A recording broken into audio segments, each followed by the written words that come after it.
하나님의 말씀 우리 함께 공독하도록 하겠습니다. 요한복음 4장 31절에서 34절 말씀입니다. 요한복음 4장입니다. 요한복음 4장 31절에 34절.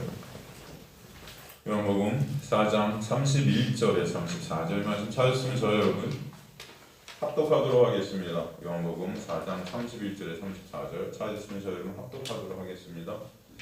시작. 그 사이에 제자들이 청하여 이르되 라비여 잡수소서. 이르시되 내게는 너희가 알지 못하는 먹을 양식이 있느니라.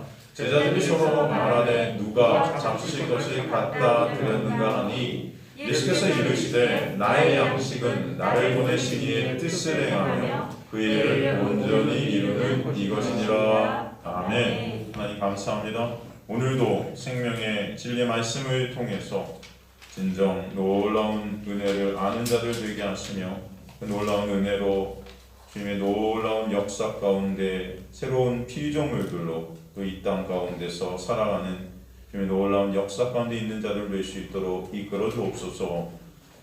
주님의 그 놀라운 은혜가 오늘도 역사에 가실 것을 믿습니다. 미천한 종은 가리시고 주님만 드러나게 하시며 여기 있는 주님의 백성들의 심중에 그 모든 마음들이 예수께 집중되어지는 그 시간이 될 수 있도록 이끌어 주옵소서.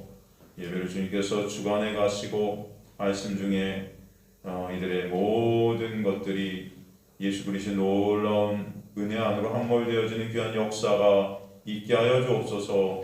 주님 감사드립니다. 예수 그리스도 이름으로 기도드리옵나이다. 아멘. 여러분, 이 세상에 여러분이 사는 가운데 솔직히 말해서 여러분 인생 가운데 또 삶 가운데 가장 중요하게 생각되는 것이 무엇일까요? 사실은 먹고 사는 거 아니겠습니까? 먹는 문제, 먹거리, 그죠? 먹거리의 문제. 지금 요즘 이 코로나로 인해서 굉장히 힘든 세상이 되었다는 것이 어떤 의미를 갖고 있는가 하면은 이 인간들이 배를 잘 채워줘야 사는데 이 배를 채우는 문제들이 생긴 거예요. 그죠? 배를 채워야 하는 것 때문에 문제들이 생긴 것입니다. 먹고 살기 힘든 세상이 코로나 때문에 되었다라는 것이 참 큰 문제 아니겠습니까? 그러니까 인간은 어떤 상황에서도 어떤 곳에서도 사실 배가 고프면은 배를 채워야 되는 그런 자들 아니에요. 그죠? 우리의 모습이 물질, 권력, 명예, 물론 이런 것들이 굉장히 중요한 우리의 모습이지만 이거와 상관없이 우리는 배가 고프면 안 돼요. 배가 고프면은 먼저 배를 채워야 돼요.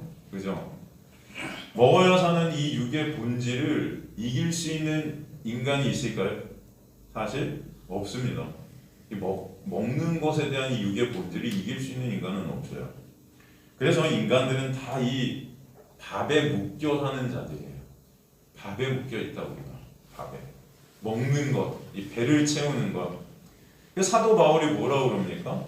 그래서 우리의 배가 뭐라고 그래요, 여러분? 네? 신이라 그러는 거예요. 배가 신이래요, 여러분. 이 배로 여러분은 다 움직이는 자들이라는 것입니다. 예배고 뭐고 상관이 없어요. 일요일 날 먹고 사는 것에 중요한 것은 다 나갑니다. 예배 안 드려요. 그죠? 이 배가 신이기 때문에 그래요. 그죠? 우리가 다 그런 배가 우상이 된 자들이라는 것이죠. 내 배를 채워서 그 육을 위한 것들의 노예가 될 수밖에 없는 자들이 저와 여러분의 모습이라는 것입니다. 그래서 사실 이 세상 살아가면서 어떤 사람을 내 편으로 만드는 방법 중 가장 쉬운 것이 뭐냐면은 그 사람이 등을 따뜻하게 해주고 배를 채워주는 거예요. 그러면은 내 사람이 될 수 있다. 제가 여러분 예전에 청년 사역할 때 하던 일이 뭐냐면 맨날 청년들 3-4명을 만나고 밥을 사주는 거였습니다. 무슨 얘기를 하는지 그건 중요하지 않아요. 그냥 만나서 계속 사주는 거예요.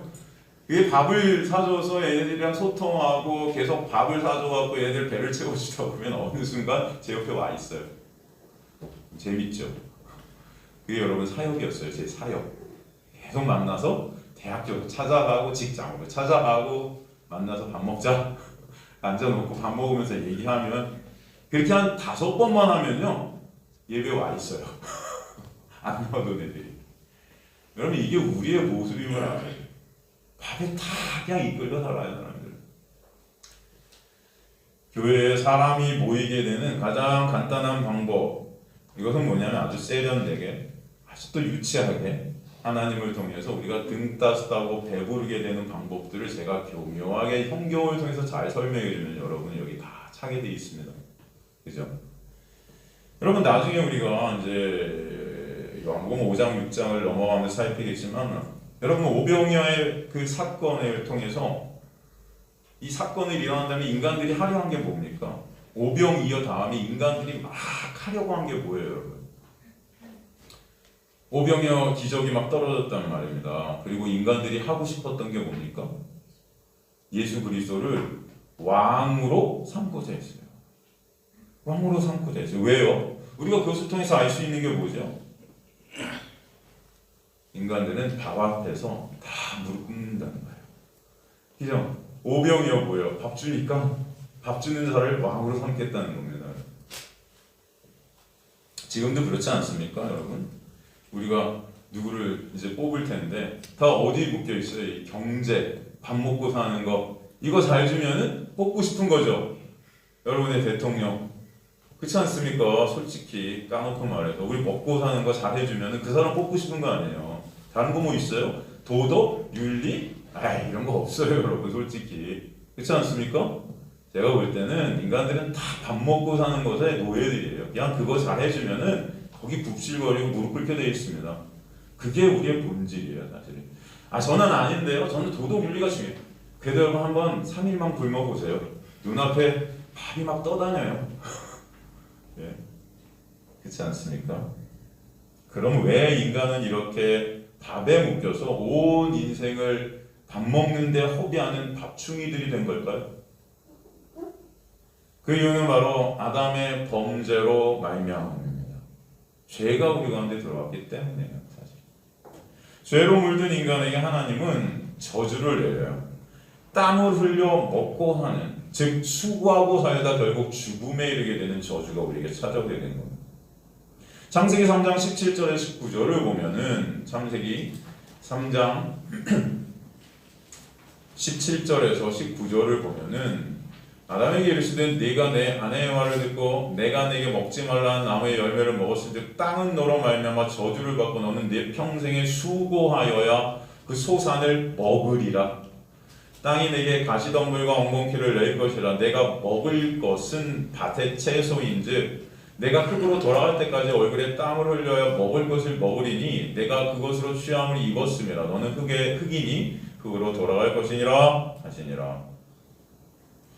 이 아담이 범죄로 말미암아 땅이 저주를 받아서 그 땅을 갖다 우리는 지옥이라는 것입니다. 이제 저주받은 땅이 된 거예요. 지옥과 같은 세상인 것입니다. 이 땅이라는 것은 이제 저주만 내뿜는 거예요, 여러분. 그러기에 이 땅에서 인간은 종신토록 그 저주에 묶여 있는 자들이 되는 거예요. 저주에 묶여 있는 자들. 평생 배를 채우려고 수고하다 결국 죽는 것입니다. 우리는. 그렇게 이 육의 생명이 끝나기 전까지 한순간도 인간은 먹을 것에 눈을 떼지 못하는 자들이 되어버린 거예요. 여러분, 그래서 이런 말이 있습니다. 사람이 죽을 때가 되면요 곡기를 끊는다는 말이 있어요. 들어보셨어요? 이게 뭐냐면 이제 죽을 때는 먹을 것에 눈이 안 간다는 거예요. 하지만 죽기 전까지, 죽음이 오기 전까지 우리는 다 먹을 것에 눈이 가 있다는 거죠. 그게 바로 우리의 모습이라는 거예요. 어떻게 보면 되게 유치하죠. 그러기에 인간의 역사는 밥을 차지하기 위한 전쟁이에요. 밥을 차지하기 위한 전쟁입니다. 땅 따먹기. 여러분, 인간의 전쟁의 역사가 뭡니까? 다 땅 따먹기 아니에요. 왜 땅을 따먹습니까? 우리가 어떻게 해서든 그 땅을 통해 내 배를 채우고 싶은 거예요. 먹을 양식을 채우고 싶은 것입니다. 그래서 인간의 삶을 전쟁이라 하는 거예요. 코로나도 결국 인간의 배를 채우기 위한 욕심이 나온 질병 아닙니까? 안 그렇습니까? 인간들의 배를 채우기 위해서 동물들의 먹고 사는 영역까지 침범한 거예요, 우리가. 그래서 동물들끼리 옮는 이 감기, 이제 이 코로나가 인간의 어떤 질병으로 들어오게 된 것입니다. 동물을 통해서 영역을 침범해버린 거예요. 이게 다 뭐예요? 우리 배를 채우고자 하는 욕심들, 이것들이 다 지금 나온 문제들입니다. 그래서 인간들은 이 먹거리 문제를 해결해주는 자를 왕으로 삼고 싶어하는 거죠. 여러분, 유대인들이 당시 고대했던 메시아도 사실은 그런 메시아였던 것을 알 수 있어요. 자신들의 배를 채워주는 메시아, 그 육적 메시아를 고대했던 거죠. 죄된 인간들은 그렇게 자신의 그 먹을 양식을 채우고 또 채우고 해서 축적을 해놔야 안심이 되는 자들이 바로 우리의 속성이에요.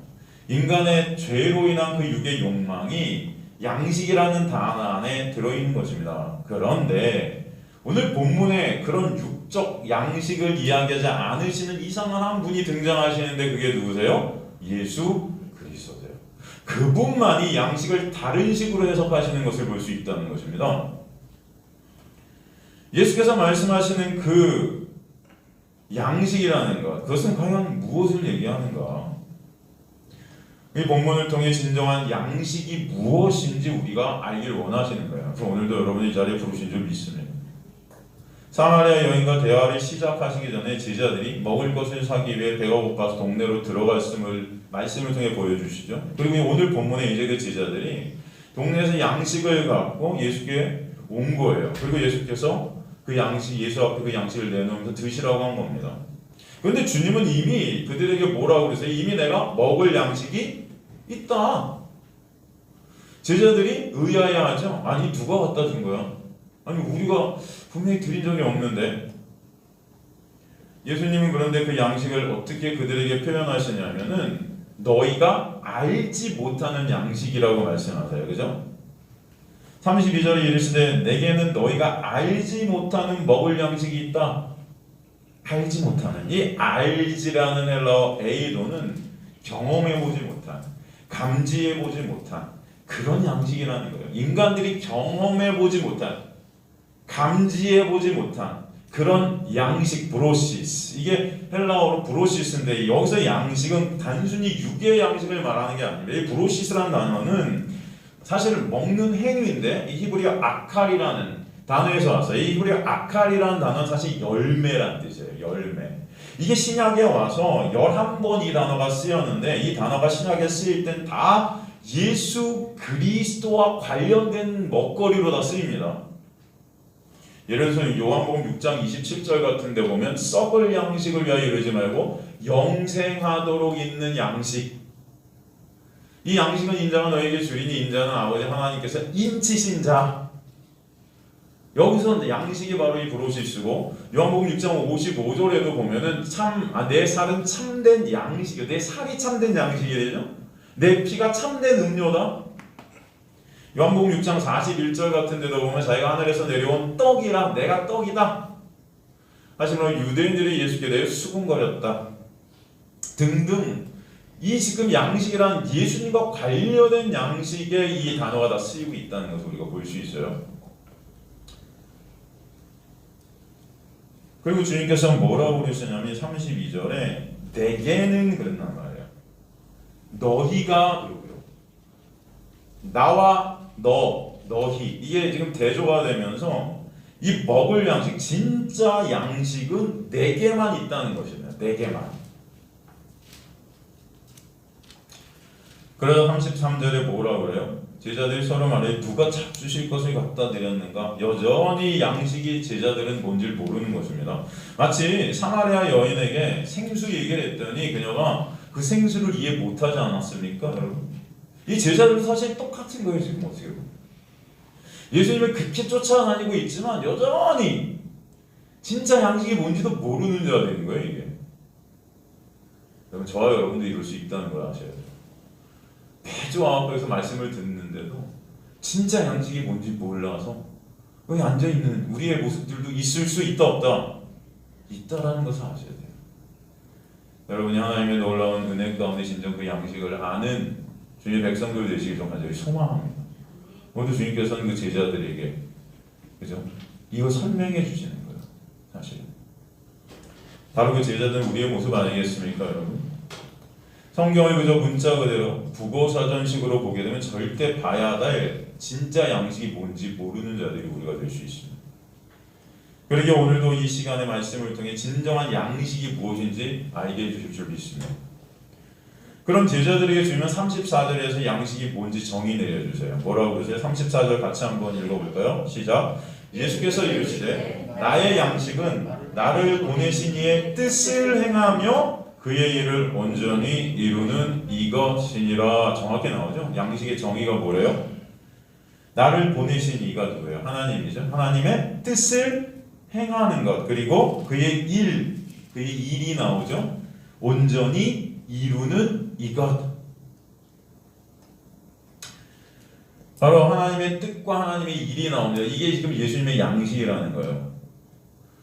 바로 하나님의 뜻과 하나님의 일을 위해 존재하시는 분이 예수라는 거예요. 여러분, 양식이라는 것은 우리 존재하게 된 근원 아닙니까? 여러분이 지금도 있는 것은 밥을 드셨고 그 밥으로 생명을 얻었기 때문에 오늘도 여기서 예배를 드리실 수 있는 거 아니에요, 우리가?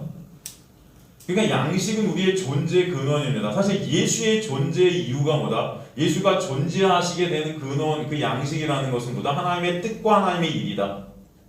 그래서 우리에게 설명해 주시는 거죠. 사실 성경은 이미 우리에게 양식을 무엇라고 힌트해 주셨는지 알 수 있죠. 신명기서 8장 3절 보면은 너를 낮추시며 너를 줄이게 하시며 또 너도 알지 못하며 내 조상들도 알지 못했던 만나를 내게 먹으신 것은, 만나가 나와요. 사람이 떡으로만 사는 것이 아니고 만나를 하늘에서 이스라엘 백성들에게 광야에서 주셨는데 그 이유가 뭐다? 사람이 떡으로만 사는 것이 아니고 여호와의 입에서 나오는 모든 말씀으로 사는 줄을 내게 알게 하려 합니다. 이유가 정확히 나오죠. 만나를 주신 목적이 뭐다? 사람이 떡으로 사는 것이 아니고 하나님의 말씀으로 사는 것이다. 이것을 보게 하시기 위해서. 사실 하나님의 말씀 전체가 사실 누구를 가리키고 있습니까? 다 모든 말씀들이 누구를 이렇게 지적하고 있어요? 가리키고 있어요? 누구를 보이고 있어요? 예수 아닙니까, 여러분? 그러니까 만나를 통해서 우리는 누굴 봐야 된다는 거예요, 결국? 예수를 봐야 된다는 걸 설명해 주시는 거죠. 결국 우리는 예수라는 놀라운 은혜 안에 있지 않으면 존재 불가능한 자들이다. 저 양식은 우리를 존재케 하는 것이니까. 그리고 예수님 말에 우리가 예수님만으로 존재케 됨을 위해 이 땅에 오신 것이다라는 걸 설명해 주시죠. 우리가 예수로만 존재케 되는 그 놀라운 은혜가 바로 예수라는 놀라운 양식 안에 있게 된 것이죠. 예수께서 이 육적 세상에 오셔서 존재케 되는 이유입니다. 그래서 하나님의 뜻과 하나님의 성취가 무엇인지를 다시 한번 요한복음 6장 38절에서 40절은 설명하시죠. 내가 하늘에서 내려온 것은 내 뜻을 행하려 함이 아니고 나를 보내신 이의 뜻을 행하려 함인데, 그게 뭐다? 나를 보내신 이의 뜻은 내게 주신 자 중 내가 하나도 잃어버리지 아니하고. 내게 주신 자들 누구예요? 하나님께서 창세전에 이미 택한 자들이 예수 그리스도께 이 땅 가운데서 주어진 자들이라는 것이죠. 잃어버리지 않고 마지막 날에 다시 새로운 피조물로 부활시키시는 것이다. 이게 예수의 일하심이고 하나님의 뜻이에요. 예수께서 이것을 위해 이 땅에 오셨다. 바로 이것이 예수 그리스도의 놀라운 십자가를 통해 있게 되는 언약의 성취 아니겠습니까? 그것을 통해서 우리 안에 성령이 오시고 성령께서 우리 안에 뭘 주세요? 믿음을 선물로 주세요. 그 믿음을 통해서 예수께서 십자가에서 한 일이 믿어지게 되어지고 내 육으로 죽으시고 다시 그리스도의 영 안에서 부활케 되는 놀라운 역사가 무엇인지를 보여주시는 것이죠. 그래서 하나님의 일을 갖다가 성경은 뭐라고 정의합니까? 하나님의 일이 뭐라고 그랬죠, 여러분? 그가 보내신 자 예수 그리스도를 어떻게 하는 거? 믿는 거가 하나님의 일이래요. 그렇죠? 그 믿음. 예수를 믿게 되는 믿음을 선물로 받아서 영생, 참 생명에 거하게 되는 그것이 바로 하나님의 뜻과 하나님의 일을 이루는 것이다. 그 언약의 성취, 약속의 성취를 예수께서 이 땅에 오셔서 십자가를 통해 다 완성해 버리셨다라는 것입니다. 그래서 우리가 수요일날 에베소서 강해 때 말씀드렸지만 여러분 에베소서 강해 들어보세요, 가끔? 사실 수요일날 굉장히 제가 좀 어려울 수도 있지만 여러분 잘 들어보시면은 하나님의 말씀 전체가 예수 그리스도를 보이고 있다는 것을 또 우리가 보게 되는데, 제가 수요일날 그런 말씀 드렸죠. 하나님의 언약이라는 이 베리트, 사바, 이 안에는 7 말씀이 들어있다. 그래서 7 말씀, 그죠? 일곱 말씀. 그래서 창세기에서 그 언약의 시작을 하고 있는데 7일간의 창조 가운데 언약이 시작이 됐다고 그랬어요. 그래서 일곱 말씀이 나오는 거예요. 빛이 있으라, 그죠? 둘째 날 또 뭐가 있으라? 셋째 날, 넷째 날, 다섯, 여섯, 그 다음에 일곱째 날 어떻게 하세요? 안식. 일곱 가지 말씀이 등장한 게 이제 언약의 시초 아닙니까? 언약의 시작이에요. 그리고 그 언약의 일곱 말씀으로 시작하신 그 언약의 시초가 어디서 이루어지냐면 십자가에서 이루어진다고 그랬죠? 그래서 예수께서 십자가에서 일곱 말씀을 또 하시는 거예요. 그것을 십자가의 7언이다 그랬어요. 그죠? 그 맨 마지막 말씀이 뭐라 그랬죠? 내가 다 이루었다. 그게 창세기의 안식이에요, 여러분.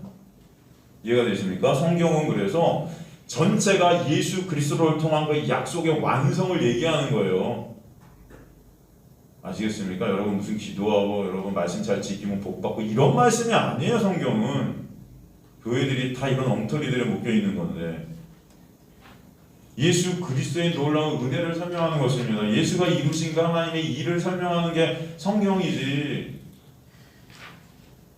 내가 다 이루었다 하시는 거예요. 결국 하나님의 일의 완성이 예수를 존재케 하시는 양식이고 우리는 그 십자가의 이루심을 통해 믿음을 선물로 받아 예수라는 양식을 또 먹게 됨으로 우리가 예수를 통해 참 생명 안에 존재케 된 자들이 되게 하신 것입니다. 흔히 사람들은 그렇게 말해요. 내가 이루고자 하는 것들, 원하고자 하는 것들을 이루면 뭐라고 그러죠? 내가 굶어도 배부르다. 그런 말들을 해요. 여러분 그런 말들 들어보셨어요? 야, 안 먹어도 배불러. 이것은 뭐냐 하면은 자기가 이루고자 하는 것이 바로 먹고 사는 의미라는 것입니다. 밥 안 먹어도 이제 배부를 것 같아. 옛날에 뭐 히딩크가 그런 말을 했다면 나는 아직도 배고파. 4강에 들어야 되는데 무슨 말씀인지 이해가 되세요? 지금 예수께서 이루시는 그 이루심이 바로 언약의 성취가 바로 예수의 양식이라는 거예요. 예수께서 다 이루신 거, 이제 배부르신 거예요. 그것을 통해 우리에게 부어주시는 놀라운 생명, 그 은혜. 그것이 바로 주님의 양식이고 다른 말로 이것이 또한 저와 여러분이 먹어야 할 참 양식임을 설명해 주시는 것입니다.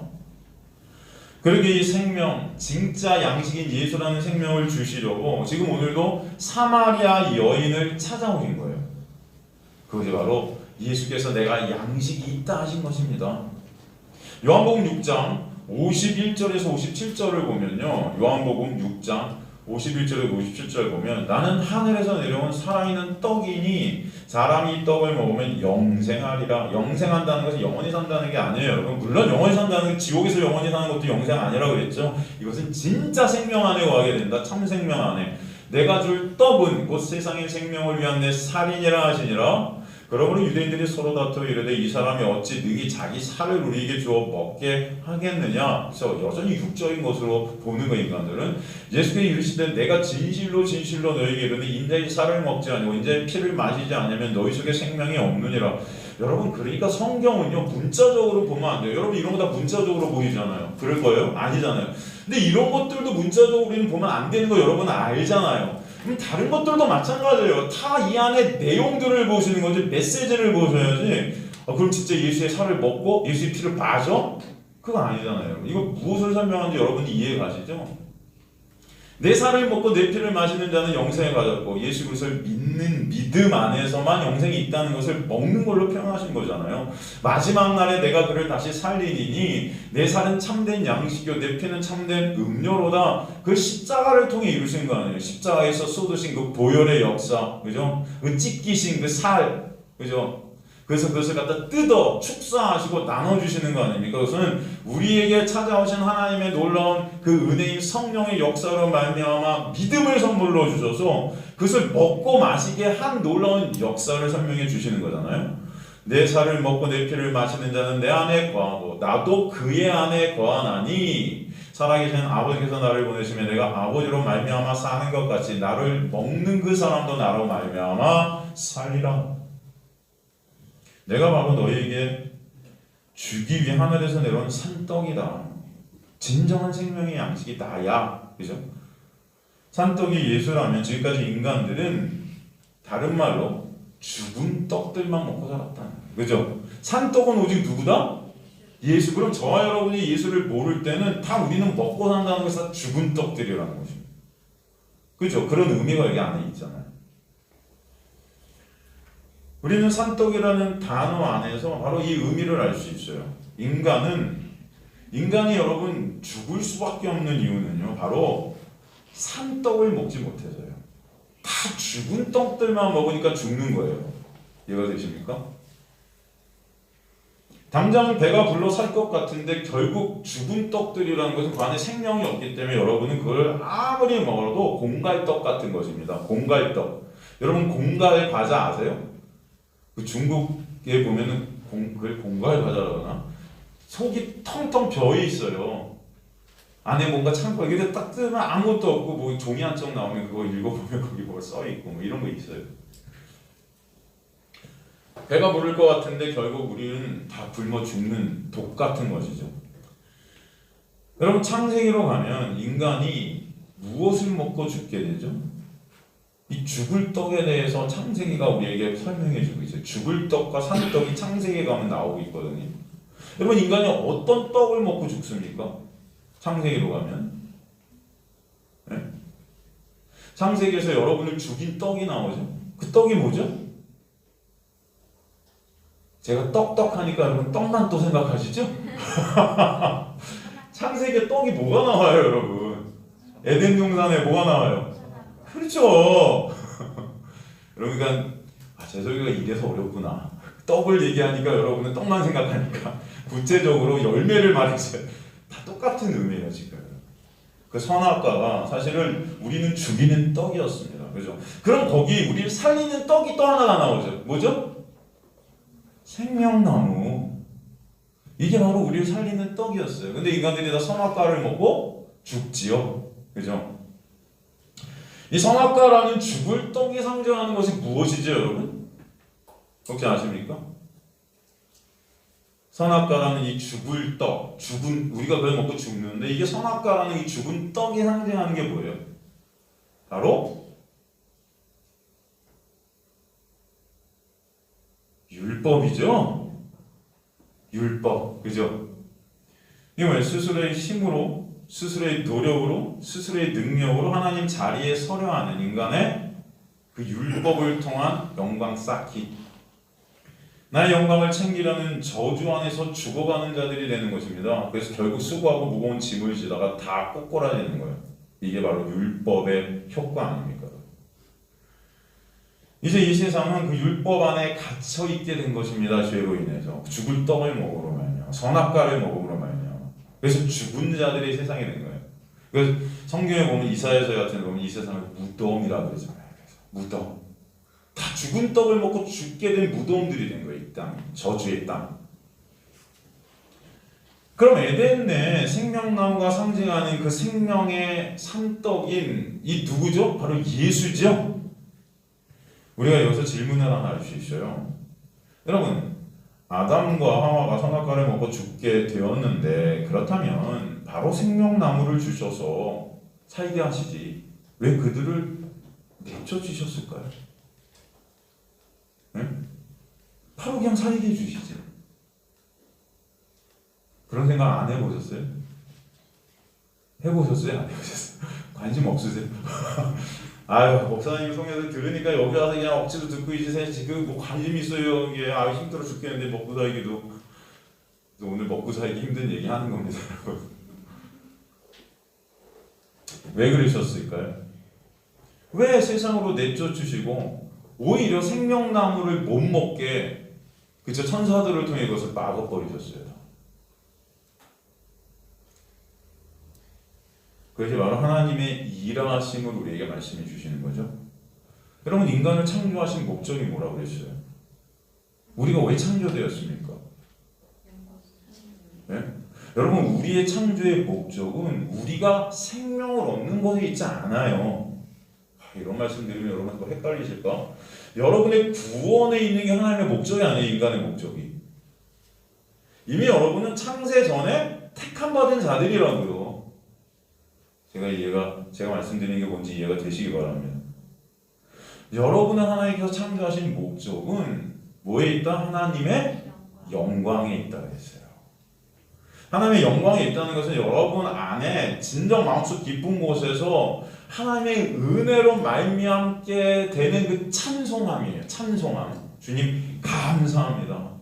진짜 예수가 아니면 안 되네요. 저는 진짜 예수 그리스도만 찬송받으시는 자리에 여러분이 가시는 것이 하나님이 여러분을 창조하신 목적이다. 이게 기독교예요.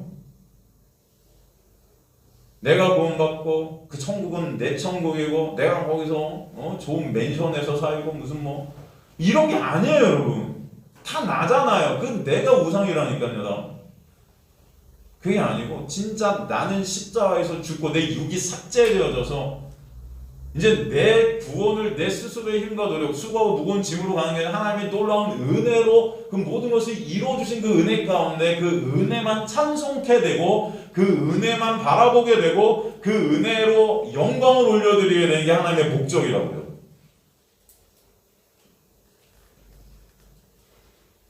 그래서 저와 여러분이 나중에 하나님의 나라에 있게 된 거, 아니 이미 여러분이 하나님의 나라에 있게 된 거, 하나님의 나라라는 예수 안에 있게 된 것이 바로 주님께서 홀로 이루신 놀라운 은혜의 역사 때문이네요. 주님 감사합니다. 이 찬송이 있나시죠? 아담의 죄로 세상에 넘겨져서 그래서 그들이 이 율법의 죽음의 세상 속에서 하나님과의 단절 가운데 이 어둠이 무엇인지를 처절하게 경험케 하시고 그 어둠 가운데 친정 빛 대신 예수 그리스도의 놀라운 은혜로 말미암아 감사케 되는 역사가 있게 하시려고 하나님이 모든 구원의 계획을 만드신 것입니다. 일시적으로 여러분이 선악과를 먹어 그래 이제는 예수 보내서 이렇게 해야지 하고 그냥 그때 막 하나님이 뭔가 하시는 게 아니고 이미 창세 전에 이것을 다 계획하시고 예정하시고 택하시고 다 하셨다. 에베소서에 나오잖아요. 여러분. 제가 하는 말이 아닌 거예요. 이거 성경이 말씀하시는 내용이죠. 여러분 우리가 집을 떠나지 않아서 엄마 아빠랑 같이 집에 있을 때 얼마나 여러분 감사합니까? 그런데도 이 자녀들이 집 떠나보지 않으면요 이 감사를 잘 몰라요. 여러분 어떠세요? 저는 안 떠나도 참 감사해요. 물론 그러실 수 있는데 집을 떠나봐야 진짜 엄마 아빠가 나를 챙겨줬을 때 그 감사, 나를 섬겨줬을 때 그 감사가 뭔지 이해가 되지 않습니까? 저도 대학교 4학년 때 졸업도 안 하고 독일로 갔습니다. 졸업식도 안 하고 제가 12월인가 11월에 그냥 학기만 딱 마치고 가버렸어요. 진짜 그때 겨울인데 막 추위가 막 너무 막 추워질 그때 공항에 딱 베를린에 떨어졌는데 그때 이제 처음 집을 떠나본 거예요. 저는. 근데 야 진짜 막막하더라고요. 이게 이런 거구나. 진짜 부모님 그들이 있었던 때가 참 좋았던 때구나. 그때부터 이제 경험하기 시작하는 거죠. 그때부터. 이 세상을 갖다가 내 힘과 내 노력으로 혼자 이제 헤쳐나가려는 그 시도들이 계속 되면서 좌절하고 힘들고 엎어지고 쓰러지고 하면서 야 엄마 아빠랑 같이 있었을 때가 그렇게 좋았네. 이거 경험케 되는 거 아닙니까 여러분? 그래서 다시 집으로 가고 싶은 마음들이 드는 거예요. 언젠가 내가 다시 집으로 가야지. 언젠가 다시 한국 가고 엄마 아빠랑 살아야지. 그러니까 준규야 엄마 아빠한테 잘해라. 알겠냐? 응? 몇 주 만에 교회 오지 말고 매주 좀 오고 줘. 알겠지? 아빠 계시잖아. 잘해.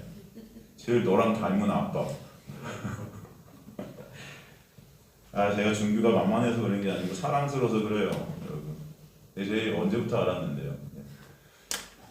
여러분 이런 거예요. 인간의 삶이라는 게. 이게 여러분 은혜를 모르니까 우리가 매번 받는 이게 은혜를 매번 받으니까 이게 다 아무것도 아닌 것 같죠? 여러분이 오늘 이 자리에 와 있는 것도 하나님의 놀라운 역사임을 아셔야 돼요. 여러분 저는 그래서 부모님과 빨리 같이 살아야지 하는 일념이 죽어라 노래했습니다. 여러분 칼이어 쌓고 막 당당하게 한국 가갖고 이제 엄마 아빠 모시고 살아야지. 아이고 제 마음대로 하나도 안 됐다니까. 지금도 같이 못 살고 있어요. 저는 아마 못 살지 않을까? 막 이런 생각도 해요.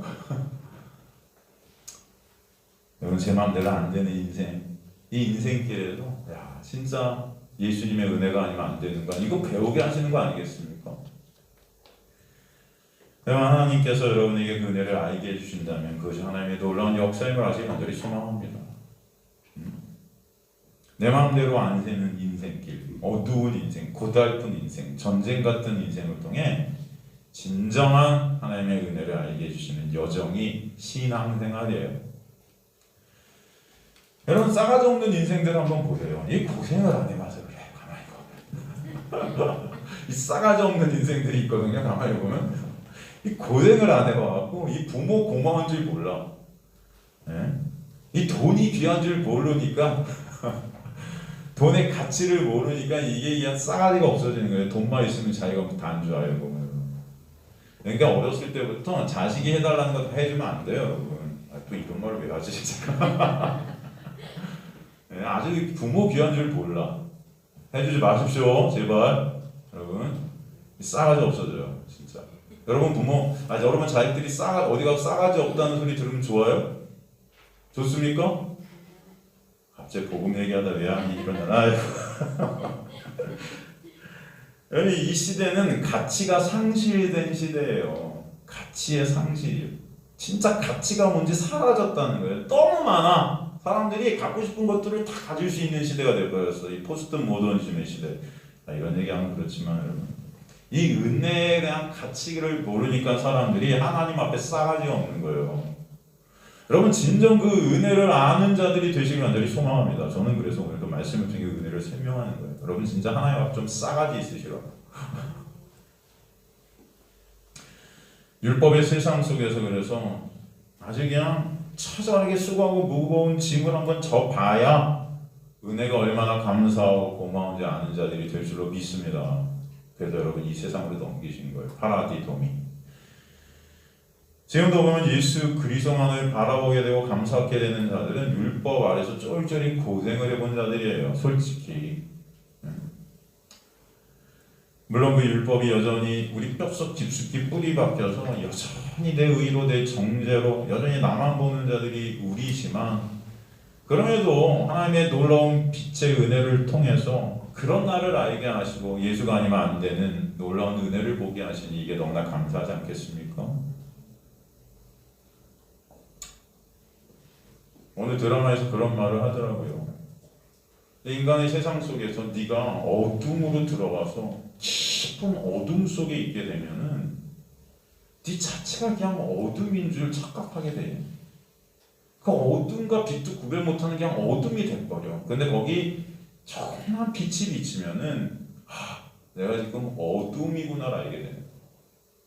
여러분 그래서 저와 여러분은 사실 이 율법 속에서 내가 어둠인지 빛인지도 모르는 그냥 어둠들이에요. 그러니까 여러분 자체가 율법이에요, 다 그냥.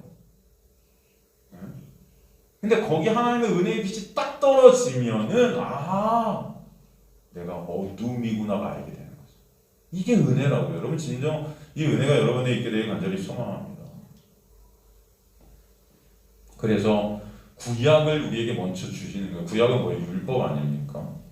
그 구약을 통해 인간의 불가능함과 무가치함을 경험케 하시고 신약, 새 언약 대신은 예수 그리스도의 십자가의 이루심 안에서 은혜를 찬송하는 자를 되게 하시는 것입니다. 여러분 아까 만나 얘기를 했는데 이 만나를 이스라엘 백성들에게 언제 먹이셨냐면 광야 생활 40년을 통해 먹이셨어요. 이 만나는요 그런데 가만히 생각해 보세요. 애굽에 있었습니까? 없었습니까? 만나가. 애굽에 없었어요. 세상 속에 이 만나는 존재하지 않았어요. 그럼 가나안에 이제 들어갔을 때 만나가 계속 내립니까? 하늘에서? 가나안은 뭘 의미한다고 그랬죠? 천국을 의미한다고 그랬죠. 그럼 우리가 천국 가면 만나는 없어 있어요? 없는 거예요. 이 만나는 오직 언제만 존재했어요? 광야 생활 40년 동안에만 만나는 하늘에서 떨어졌고 존재했습니다. 그죠? 이 만나는요 여러분을 가나안으로 인도해 주는 역할을 한 거예요, 사실은. 그죠?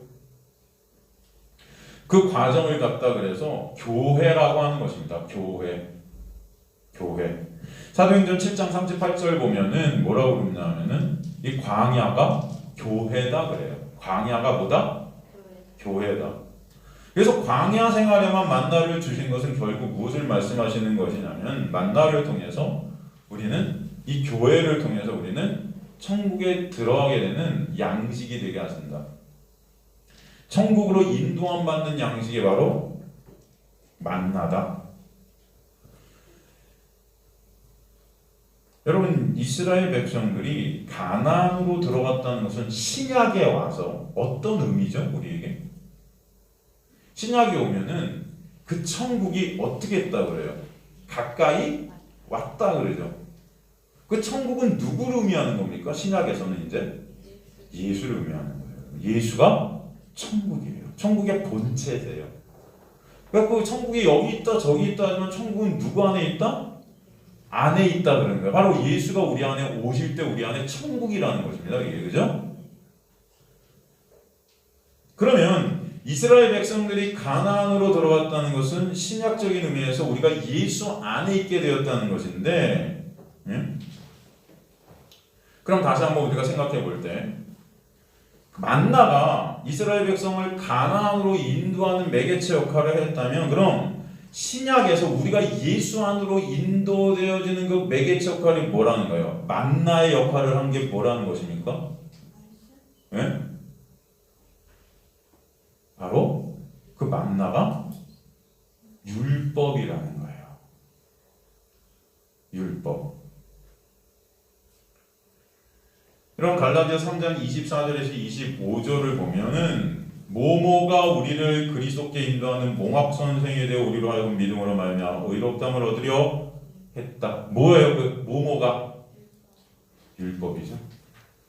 율법이 몽학 선생이 되었다. 몽학 선생이 뭡니까? 쉬운 말로 어린아이를 길 찾지 못하는 어린아이를 학교에 왔다가 했다 데려다주는 길잡이 역할을 했다는 거예요. 율법이.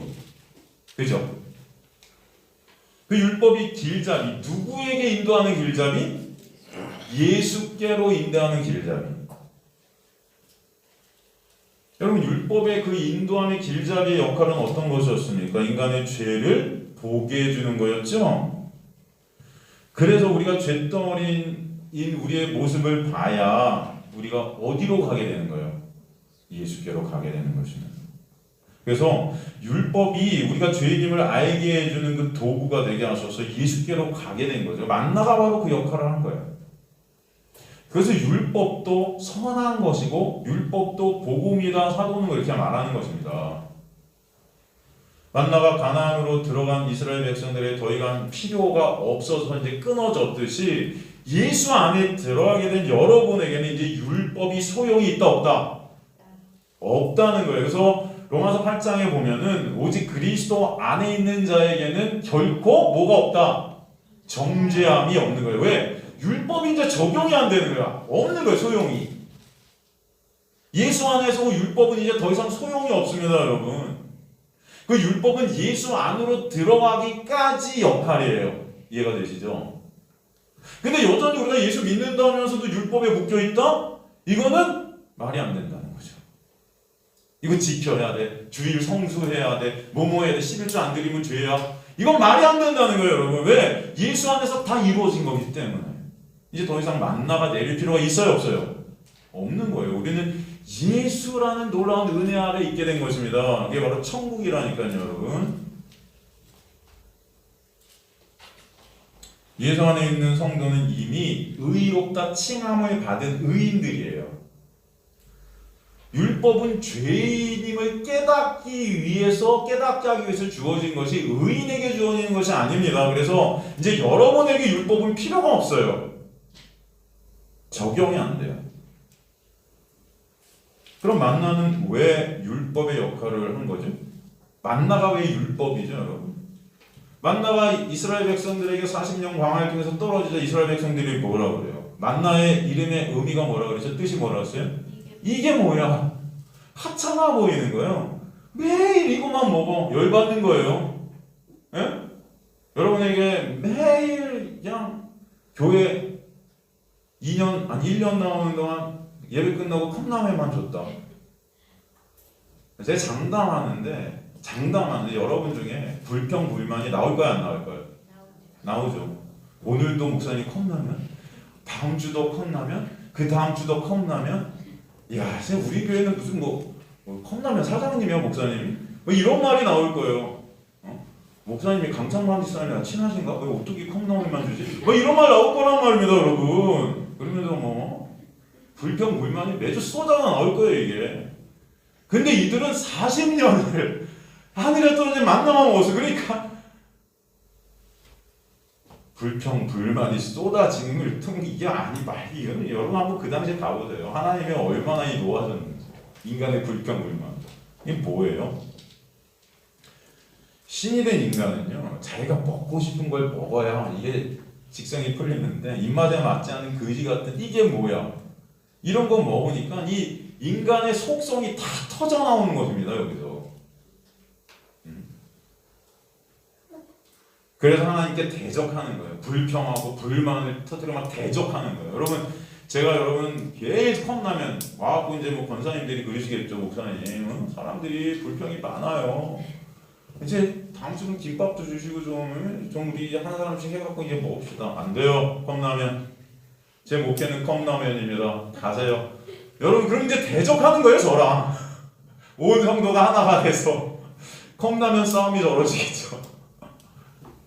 그래서 이스라엘 백성들이 하나님과 대적하는 것입니다.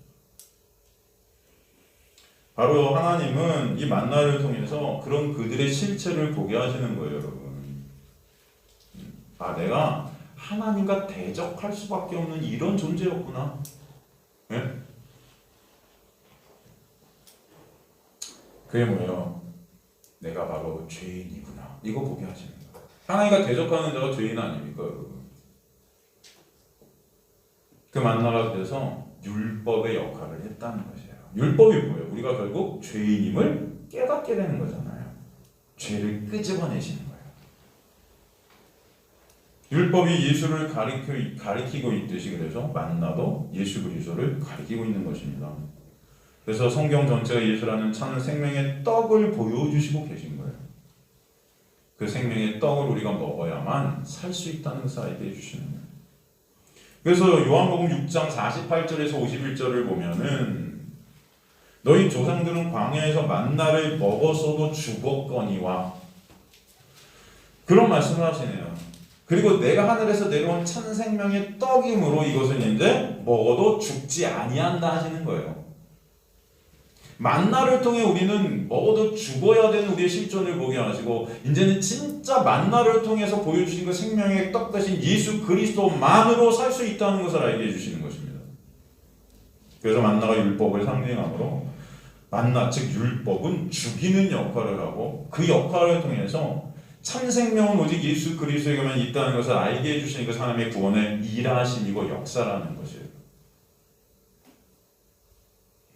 그 일하심의 완성은 예수께서 십자가로 하셨고 그래서 그 십자가를 통해서 우리 안에 성령께서 오셔서 믿음이라는 것을 통해 하나님의 놀라운 일하심의 완성이 있게 하시는 것입니다. 그래서 오직 그 놀라운 구원은 누구를 통해서만 이루어진다는 것, 예수 그리스도를 통해 이루어진다는 것을 알게 해주시는 거예요.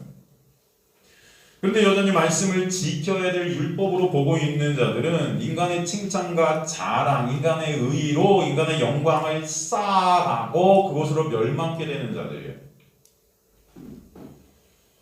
하와가 선악과를 보는 순간 선악과에 반해버리잖아요.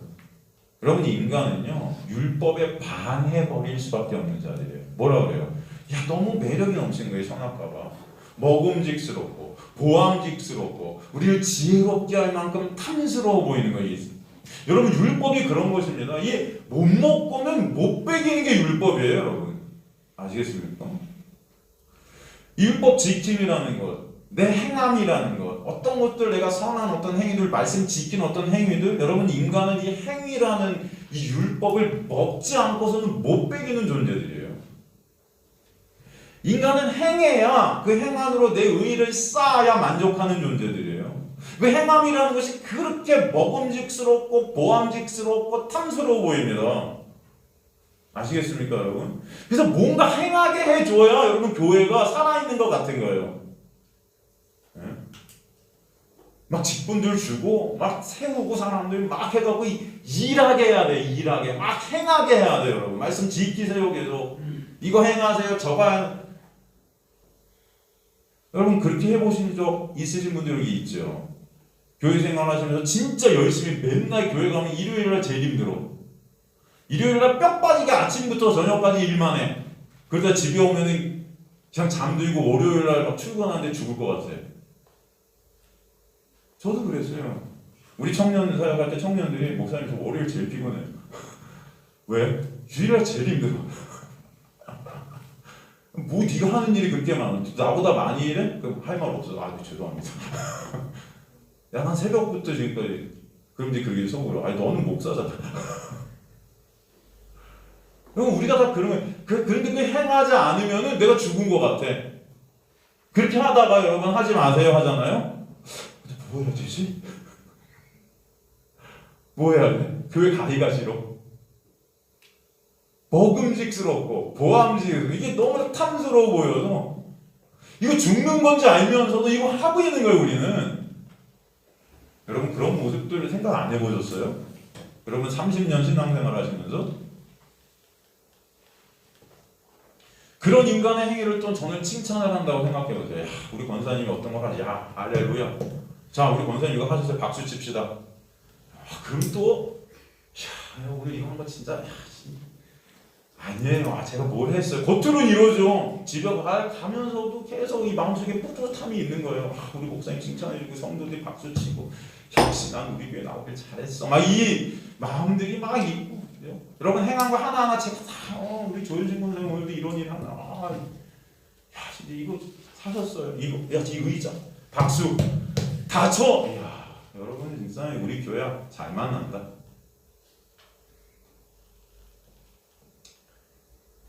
이 우리의 모습이 저도 그래요. 제가 이렇게 어떤 목사님이 와서 우리 목사님 진짜 복음만 이 의의가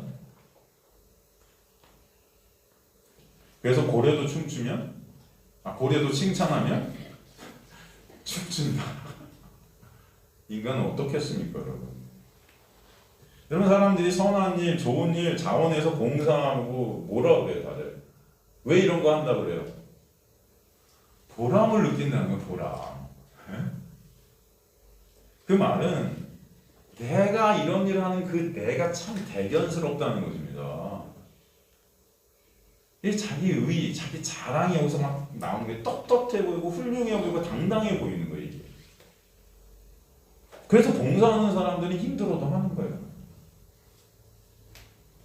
교회도 여러분이 율법의 원리로 잘 돌아가면요 너무나 훌륭해 보이고요 너무나 아름다워 보이고 너무나 성장해 보입니다. 멋져 보여요. 저도 그렇게 한때 했었어요. 청년들이 많이 모이더라고요.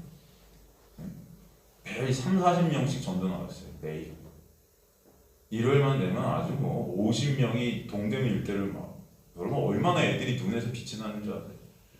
당당해요, 아직이야. 하나님 나라의 군사들이야. 걔네들 어디 가는지 모르겠어, 지금. 어디서 뭐하니? 어디서 뭐해, 니네? 여러분, 그런 우리에게 은혜가 치고 들어오면요, 힘 빠져요. 아, 예수께서 다 하셨대. 니네가 할 게 없대. 이 뒤에서 애국 군대가 쫓아오는데, 아우성 치는 거. 우리가 뭐 해야 돼? 야, 싸워야 되는 거 아니야? 하나님의 군사들인데 나가서 싸워야지. 모세가 뭐라 그래요? 야, 가만히 있어. 하나님이 일하시는 거 봐. 아무것도 하지 말래.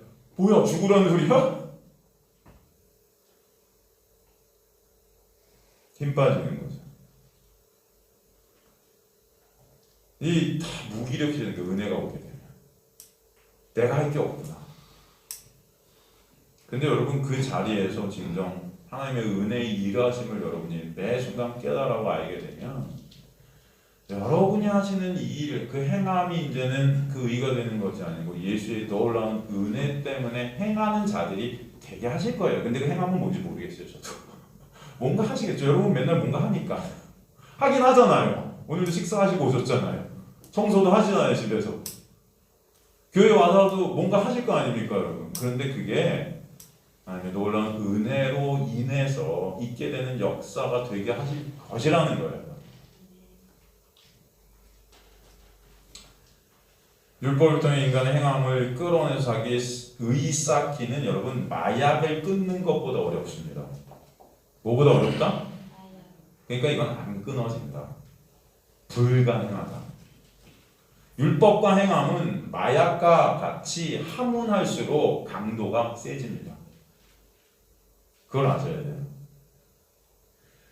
여러분이 오늘부터 내가 5분씩 기도하고 성경 5장씩 읽겠다. 그거 안 하면 정죄감이 막 들어요. 그거 막 일주일 하다가 어느 날 못했어. 죽을 것 같아. 뭔가 막 몸이 힘들어. 그럼 다음 주 가면 더 해야 돼요. 매일 새벽 예배 드리다가 하루 안 나왔어. 그럼 뭔가 찝찝해 그날. 20년을 갖다 주일 예배 빠져본 적이 없는데 그날 하루 빠졌어. 죽을 것 같아. 이 금단 현상이 찾아옵니다. 나라는 신을 못 섬겨 안달이 난 우리의 모습들인 거예요. 새벽 예배 드리다, 철야 예배 드리다, 이제 하다 못해 교회로 들어가 살아. 그렇게 해서 이단들이 되는 거, 공동체 생활하고 목사가 왕이 되고 여러분 그런 집단들이 없을 것 같아? 있어요. 많아요. 제 주변에도 공동체 생활하는 거의 뭐 교회를 다 들어갔어 재산 정리하고 이런 사람들 많아요. 이게 뭐예요? 다 목사가 신이 된 거예요. 내가 신이 된 거고. 그런 우리에게 은혜가 밀고 들어오면 지금까지 했던 행함들이 나라는 신을 위한 바벨탑 쌓기였음이 깨달아지고 내가 신이 되어 내 영광을 챙기는데 하나님을 도구로 삼는 그 마귀적 존재가 나임이 깨달아져서 무릎 꿇게 되는 것입니다. 그렇게 주님은 생명의 산떡이 무엇인지도 모르는 죽을 떡만 찾는 그런 우리에게 찾아오셔서 그들 안으로 참 생명으로 들어가시는 것이 바로 예수라는 참떡을 먹게 되는 하나님의 은혜의 역사예요. 주님께서 우리가 예수라는 참떡을 먹어야 산다 하신 게 바로 그 말씀인 것입니다. 그래서 우리 안에 예수가 치고 들어오시는 것이 십자가 사건을 통해서 있게 하신 것이에요. 예수께서 우리에게 먹이신 그 십자가 사건, 그래서 우리가 예수 안에 살게 되는 놀라운 역사, 그 은혜의 역사. 그렇기 때문에 예수께서 우리에게 먹히시기 위해서 이 땅에 십자가로 오시는 것입니다. 그래서 동물의 먹이통으로 나신 거예요. 우리에게 먹히시는 거예요. 우리 육적 동물들에게. 그래서 저와 여러분이 산 것은 예수의 육의 죽음이 근본이 되는 것입니다. 우리는 매 순간 이것을 잊지 않는 자들이 되어야 될 줄로 믿습니다. 오늘도 내가 살게 되고 있다는 것, 오늘도 내가 예배자로 여기 앉아 있다는 것은 예수의 십자가의 놀라운 은혜구나를 잊지 않는 저와 여러분 되실 주님으로 간절히 축원합니다. 그때 예수만 자랑되고 찬송받으시게 되는 거예요. 저 여러분 지금도 살아가는 것은 내 안에 계신 양식이신 예수 때문인 거예요. 그 양식으로 내 피와 살이 되는 연합이 있게 하신 게 예수의 놀라운 십자가로 연합이 되게 하신 은혜입니다. 이런 것을 사도 바울은 내가 그리스도와 함께 십자가에 못 박혀 죽고 나니 그래도 이제 내가 사는 것이 아니라 내 안에 예수 그리스도께서 사시는 것이라 그렇게 말씀해 주신 거예요. 내가 너 안에, 너가 내 안에 산다 그렇게 말씀하시죠. 주님은 은혜 위에 은혜로 지금도 인생 가운데 매 순간 예수라는 은혜의 양식을 우리에게 먹여주십니다. 그리고 그 은혜를 드러내게 해주셔요. 산자로 사는 자들이 이제 되게 하시는 거예요. 그 오늘도 저와 여러분을 말씀의 은혜 가운데 부르셔서 예수라는 은혜의 양식을 먹여주시는 것. 여러분 이것이 정말 기적 중의 기적임을 아시길 간절히 소망합니다. 이게 진짜 기적 중의 기적이에요. 여러분 박완서라는 작가분이 계세요. 돌아가셨죠? 여러분 아세요? 저도 그분 책들을 옛날에 많이 봤었는데 소설가 박완서 작고하셨어요. 그분이 쓴 글 중에 이런 글이 있습니다. 제가 한번 읽어드릴게요. 제목이 일상의 기적이에요. 일상의 기적. 덜컥 탈이 났다. 유쾌하게 저녁 식사를 마치고 귀가했는데 갑자기 허리가 뻐근했다. 자고 일어나면 낫겠거니 대수롭지 않게 여겼는지 웬걸. 아침에는 침대에서 일어나기조차 힘들었다. 그러자 하룻밤 사이에 사소한 일들이 굉장한 일로 바뀌어 버렸다. 세면대에서 허리를 굽혀 세수하기, 바닥에 떨어진 물건을 줍거나 양말을 신는 일, 기침을 하는 일, 앉았다가 일어나는 일이 내게는 더 이상 이제 쉬운 일이 아니었다. 별 수 없이 병원에 다녀와서 하루를 빈둥거리며 보냈다. 비로소 몸의 소리가 들려왔다. 실은 그동안 목도 결리고 손목도 아프고 어깨도 힘들었노라. 눈도 피곤했노라. 몸 구석구석에서 불평을 해댔다. 언제까지나 내 마음대로 될 줄 알았던 나의 몸은 이렇게 기습적으로 반란을 일으킨 줄은 이상조차 못했던 터라 어쩔 줄 몰라 쩔쩔매는 중이다. 이때 중국 속담이 떠올랐다. 기적은 하늘을 날거나 바다 위를 걷는 것이 아니라 땅에서 걸어다니는 것이다. 기적이 뭐다? 땅에서 걸어다니는 거래요.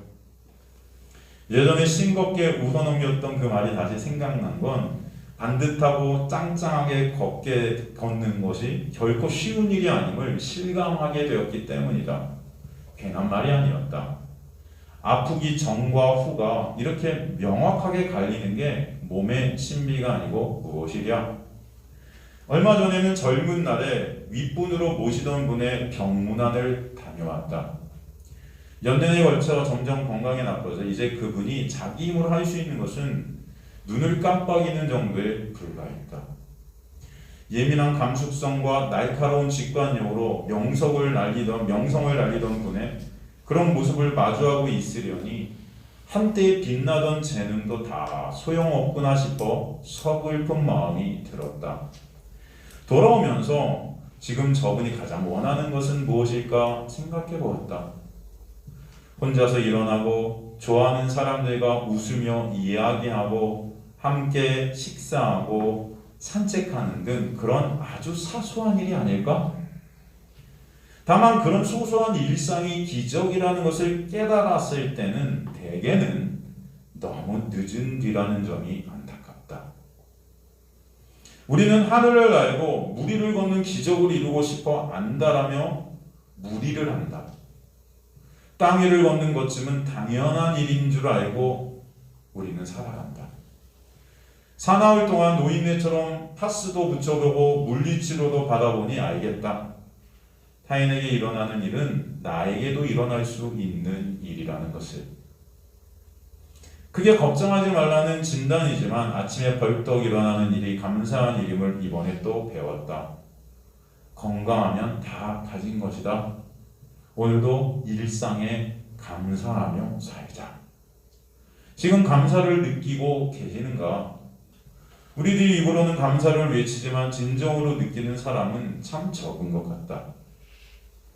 안구 하나 구입하려면 1억이라고 하니 눈 2개를 갈아 끼우려면 2억이 들고 신장 바꾸는 데는 3천만 원, 심장 바꾸는 데는 5억, 간 이식하는 데 7천만 원, 팔다리가 없어 우수와 우족을 끼워 넣으려면 더 많은 돈이 든다면 지금 2눈을 뜨고 2다리로 건강하게 걸어다니는 사람은 몸에 51억 원을 넘는 재산을 지니고 있는 것과 같다. 여러분 다 51억 원이시래요? 도로 한가운데 질주하는 어떤 자동차보다 비싼 훌륭한 2발을 자가용으로 가지고 세상을 활보하고 있다는 기쁨을 우리는 아는가? 그리고 갑작스러운 사고로 앰뷸런스에 실려갈 때 산소호흡기를 쓰면 1시간에 36만 원을 낸다. 눈, 코, 입 다 가지고 2다리로 걸어다니면서 공기를 공짜로 마시고 있다면 하루에 860만 원을 버는 셈이다. 860만 원 벌고 있죠, 여러분? 다. 우리는 52억 원짜리 몸에 하루에 860만 원씩 공짜로 받고 있으니 이게 얼마나 감사한가? 그런데 우리는 왜 늘 불행하고 불평하고 있는가? 그건 욕심 때문일 것이다. 감사하지 못하는 사람에게는 기쁨이 없고 기쁨이 없으면 결코 우리는 행복할 수 없다. 감사하는 사람만이 행복을 누리고 감사하는 사람은 행복이라는 정상 위에 올라오고 있다고 생각한다. 오늘부터 지금부터 숨 쉴 때마다 감사의 기도를 드려야겠다. 여러분이 지금 여러분이 이 자리에 앉아서 말씀을 듣는 이 순간순간도 여러분 하나님의 은혜가 아니면 안 되는 거예요. 여러분 이렇게 우리가 걸어 다니는 것도 기적이라고 말하는데 여러분이 구원받았다는 것, 여러분이 하나님의 말씀을 통해서 예수 그리스도를 보게 됐다는 것, 여러분 이거는요 무슨 뭐 51억 이런 게 아니에요. 이건 여러분 평생의 기적 중에 기적이에요. 여러분 이것을 진짜 아시는 저 여러분 되시길 간절히 소망합니다. 평생을 교회를 다녀도요 말씀을 예수로 못 보는 사람이 깔렸어요. 제가 그렇게 40년 50년을 갖다 교회 생활을 했다는 사람들 앉아서 얘기해 보면은 무슨 기독교가 여전히 무당부치예요 여러분.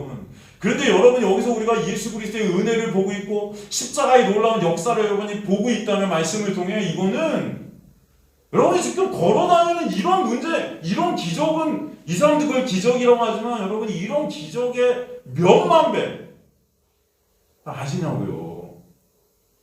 네? 여러분이 예수 그리스도를 말씀을 통해 보지 못하고 예수라는 천국이 여러분에게 임하지 못하면 여러분 여전히 말씀을 수고하고 무거운 짐진 자들이 돼서 하나 지켜서 그걸로 천국 가려고 하는데 주님 앞에 딱 섰더니 난 너를 도무지 알지 못해 이 불법을 행한 자들아 내게서 떠나라.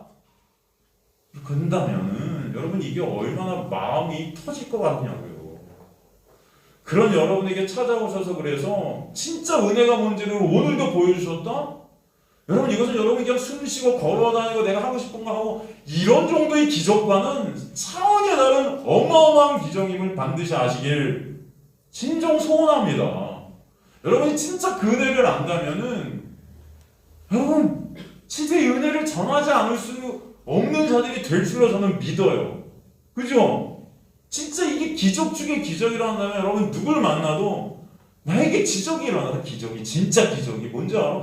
야 이 말씀이 예수로 보여. 이제 예수의 은혜가 아니면 난 없음이야.